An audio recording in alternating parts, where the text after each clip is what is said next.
right? We're almost there. We're going to get you started going off into your weekend with a few headlines to start your day. What else would we be leading with this week, as we have every day? Harvey Weinstein, right? The man accused by our count, at least 30 women of inappropriate conduct may be in serious legal trouble. Globally. Police detectives in both New York City and London reportedly taking a fresh look into sexual assault allegations against Weinstein.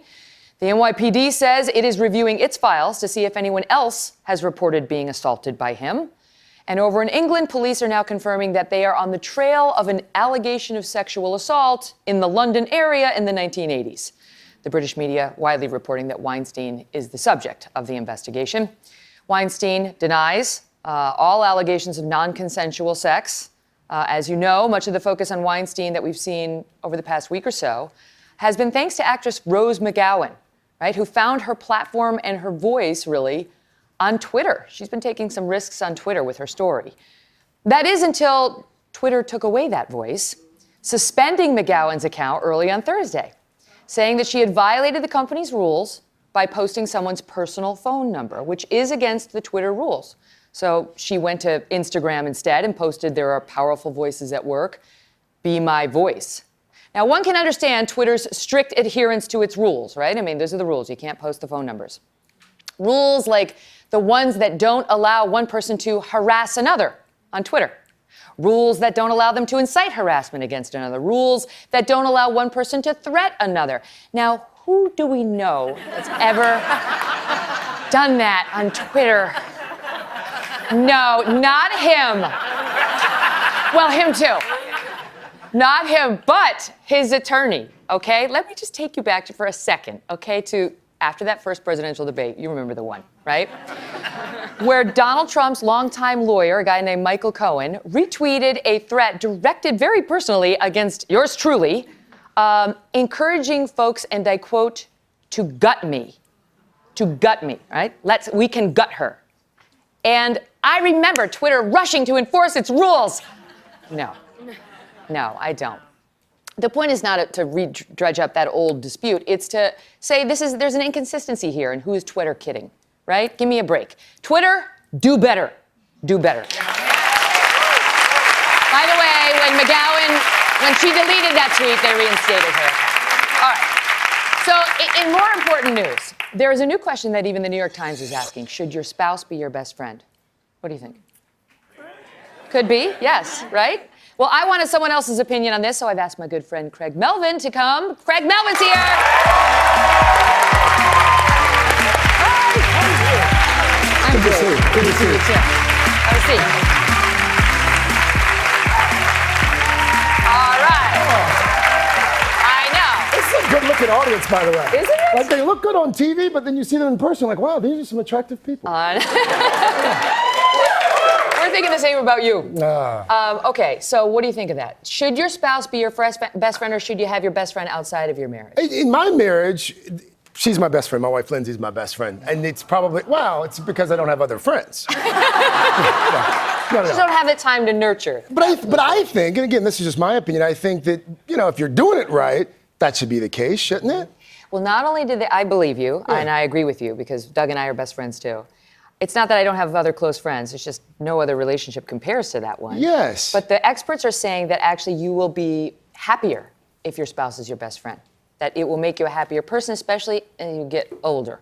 I can believe that. That like you've got your buddy there, and you've got this shared sense of intimacy, and they're with you through thick and thin. No one knows you like your spouse, So for me, again, we celebrate 6 years on Sunday. We haven't been married that long, but 6 years ago, I was a... Yes! Thank you. You guys found pictures. 6 years ago, I was a bit of a different person, and I think as you grow older, as you indicated, you evolve and you change, and your spouse is evolving and changing with you, so...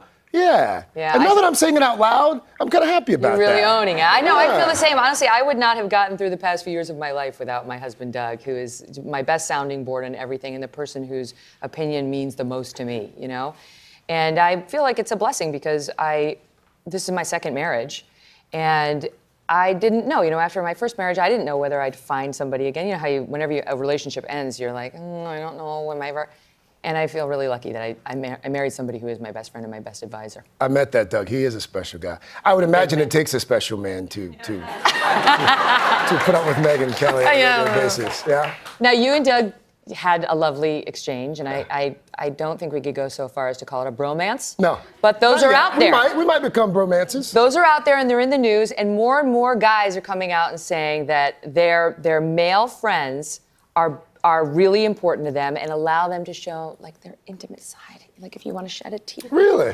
Are you feeling that at all? I don't think I've cried with my boys recently. Oh. We do a lot of things, but we don't typically sit around and cry. Are you a crier? This is going to be that kind of interview. That's what, I have cried before. I mean, but when I get together with my buddies, we're typically not crying. You know, we're watching football. But we're talking about our wives, our best friends that we love so much. More and more men are crying. They're saying men are crying more with their guy friends. Really? And, Who's saying that? I don't know. Glenn Beck. You start by going after Twitter, and now we're on Glenn Beck, and now I'm going to be on YouTube with you later. Don't worry, people's Twitter accounts are getting suspended by the minute. Now, it is Friday the 13th, which is one of the reasons why I'm in all black. Do you have any like superstitions about Friday the 13th or the number 13? I'm not a superstitious person, although I will tell you sometimes when I'm walking with someone, I don't like to split the pole. My grandmother was big on that. What do you think will happen? Bad luck or a fight? Bad luck. Yeah. And I'm leery of black cats. Would you live on the 13th floor? I'm leery of all cats, floor? actually, but black cats specifically. It's not a cat guy. Would you live on the 13th floor of a building? Yeah, I would. Would you? Raise your hand if you would. Yeah. Do you have any? I would not. You really? No, I'm very superstitious. My Nana instilled it in me. That surprises me. I don't like the broken mirror. Yeah. I don't like going under the ladder. I believe if your nose itches, you're going to have a fight. Did you know this one? And I learned this one on the show this morning. I won't tell you who told me this, but raise your mug. When you toast someone, you're supposed to look them right in the eye. Make eye contact. Do you know why? It's bad luck. Well, more specifically, I was told this morning, and I won't throw them under the bus. 7 years of bad luck. Action? Yes. Seriously. You ask Savannah Guthrie. I'm going to ask her. I'm going to ask Mike. Please don't. Craig? Now I'm in trouble. Pleasure. By the way, you have to take a sip after you. That's also bad luck. You look. Yes, you and take we don't a want sip. 7 years of bad luck. What's coming up on Weekend Today? Coming up on What's Weekend happening? Today, we've got a lot going on, including tomorrow.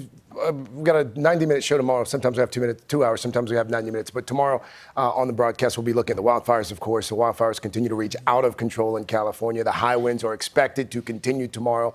Death toll expected to climb. More folks seem to be missing. So we'll take a look at California. We'll also, of course, Dylan will be there with forecast. Lots going on this weekend. Are you watching on Saturday mornings? Do we get a Megyn Kelly? Well, we're in a war over the remote on Saturday mornings for like Jake and the Neverland Pirates or you.